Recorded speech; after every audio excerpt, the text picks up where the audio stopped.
Bonjour à tous, je suis ravie de vous retrouver pour ce nouvel épisode du Sel de la vie et aujourd'hui j'ai le plaisir d'accueillir Isabelle. Bonjour. Bonjour Isabelle, qui va nous parler de sa petite enfance et de la terreur qu'elle a pu ressentir en tant qu'enfant.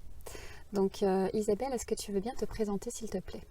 Bonjour, j'ai presque 50 ans et j'ai 2 enfants. Je viens de me séparer d'un compagnon avec lequel j'ai vécu pendant 20 ans, parce que je suis guide conférencière, et un métier auquel j'aspire plus dans le domaine de la thérapie. Je suis masseuse depuis des années et là, je m'oriente également vers l'hypnothérapie et la psychologie. Isabelle, est-ce que tu veux bien nous parler de ce qui s'est passé dans ta petite enfance?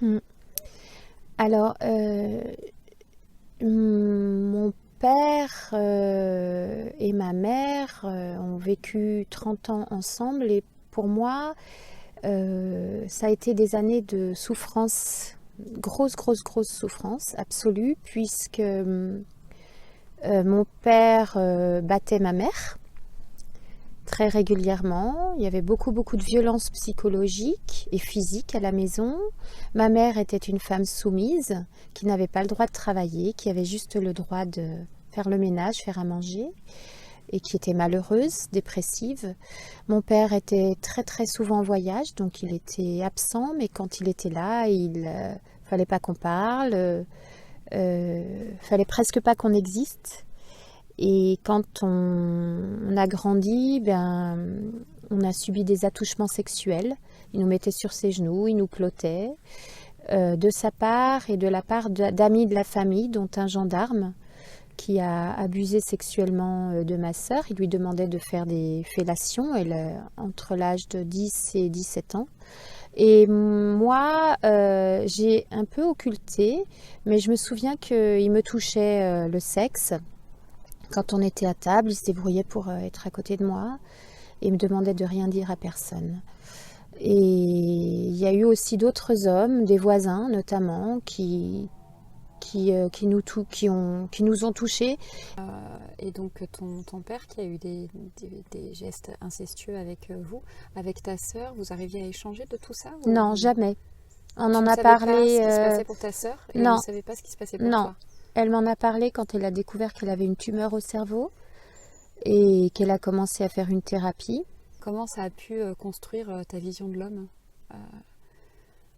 Qu'est-ce qui s'est passé finalement après dans ta vie avec les hommes, dans ton rapport à l'homme? Alors déjà, pendant mon adolescence, il était hors de question que j'ai des relations avec un homme. Je me sentais trop coupable, trop mal, j'avais trop peur. Et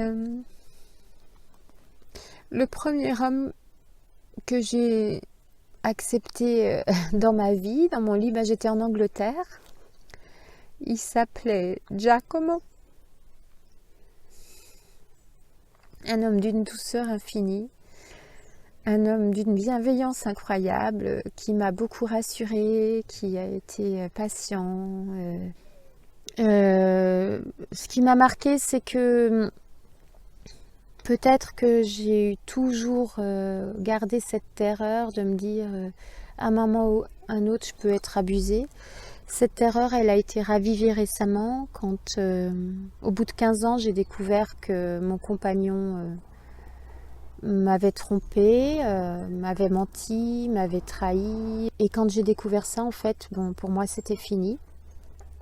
J'ai mis 4 ans à me sortir de cette histoire, 4 ans et demi, notamment en rencontrant un autre homme très doux, très bienveillant, qui m'a regardée comme j'étais, qui m'a acceptée comme j'étais. Par rapport à ces ressources, de quelles ressources quelles ressources tu as pu utiliser pour dépasser cette terreur et pour finalement réussir à construire quelque chose de beau malgré tout ça?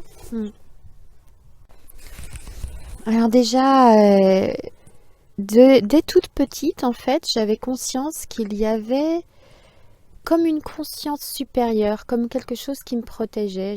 J'avais l'intime conviction qu'il existait une puissance au-dessus de nos têtes, quelque chose qui pouvait me sauver. je l'avais ressenti parce que un jour j'avais failli avoir un accident de vélo très grave. J'avais grillé une priorité avec mon vélo, je devais avoir 10 ans. Et en fait, j'ai réussi à passer, mais à la seconde près, devant la voiture qui arrivait, comme si la voiture avait ralenti, mais comme si je voyais un film au ralenti, enfin un truc bizarre. Il s'était passé quelque chose d'étrange. Et j'ai vécu quelques expériences comme ça, petites, ou en pleine nature, vivant à la campagne, je ressentais des choses. Je ne savais pas mettre des mots dessus, mais voilà. Et j'avais une petite voix qui me disait « Ma cocotte, si tu veux t'en sortir, il faut que tu cravaches et tu travailles à l'école. » Et je me suis accrochée à cette petite voix. À l'âge de 18 ans, j'avais le choix de faire plein d'opportunités qui s'ouvraient. Et j'ai choisi la fac la plus lointaine, le lieu le plus lointain pour faire mes études. Et c'est comme ça que je suis partie. Je suis partie 1 an en Angleterre. Et tout de suite après ma maîtrise, je suis partie en Italie. Et quand j'étais en Italie, j'ai eu la chance de trouver sur mon chemin une amie qui faisait des études en psychologie et qui m'a parlé des constellations familiales. En italien, ça s'appelait psychodrame mélodramatique, un truc comme ça. En France, il y avait Anne Ancelin qui développait ça, et en Italie, c'était plutôt le côté maurénien qui était développé. Et j'ai fait plusieurs années de psychodrame où j'ai commencé à déblayer, à nettoyer, à débloquer. J'ai également trouvé une autre famille en France grâce à ma meilleure amie, les parents de ma meilleure amie, qui possèdent un lieu paradisiaque en Haute-Savoie, les Jardins Secrets, et ils m'ont accueillie comme leur fille, c'est mes parents adoptifs, où là j'ai découvert que l'amour pouvait exister entre un homme et une femme, que l'amour entre des parents et leurs enfants, l'amour véritable pouvait exister, la danse, le chant, la création, et puis mon métier que j'ai développé avec beaucoup de brio parce que je suis une travailleuse acharnée. Donc ça a été le début de ma reconstruction. Donc j'ai quand même réussi à fonder une famille et j'ai 2 enfants merveilleux de 14 et 12 ans, vraiment extraordinaires. J'ai la chance d'être très très bien entourée, j'ai développé plein d'amitiés magnifiques, des femmes merveilleuses avec lesquelles je suis soit en thérapie, soit on est amis, et des hommes aussi, des hommes qui ouvrent les yeux, qui sont dans l'être, qui sont pas dans l'ego. Moi, en fait, je me sens forte de tout ce que j'ai vécu parce que j'ai l'impression que ça a développé en moi ma capacité à transformer. Donc tu crois que cette enfance extrêmement douloureuse t'a ouvert vers des pistes et vers des voies que tu n'aurais peut-être pas explorées si tu n'avais pas été dans ces difficultés-là? Ah oui, absolument. Voilà, ça m'a aidé à développer une conscience. Voilà, aujourd'hui, si on est bien dans cette forêt, ensemble, dans ces bois, j'ai de plus en plus, mes perceptions se sont aiguisées, ma présence à moi-même, une empathie pour autrui aussi. La vie est belle, il suffit que j'ouvre les yeux, que j'ouvre mes oreilles, que j'ouvre mon cœur.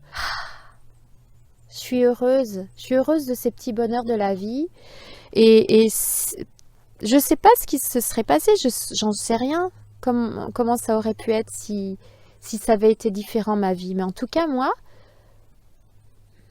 je remercie le ciel aujourd'hui parce que je me tiens debout, je me tiens droite, je me sens à la fois fragile et de plus en plus forte, et je sais aujourd'hui que tout est possible, tout peut être transformé. Et puis il y a cette foi-là qui m'accompagne au quotidien, cette petite voix-là qui ne me lâche pas. Alors appelons-les comme on veut. Est-ce qu'on a besoin de le savoir? Moi, ce qui se passe à l'intérieur de moi, c'est que je ressens. Je m'autorise à ressentir, et à travers je donne du sens à ma vie à travers mes sens. Merci Isabelle. Merci.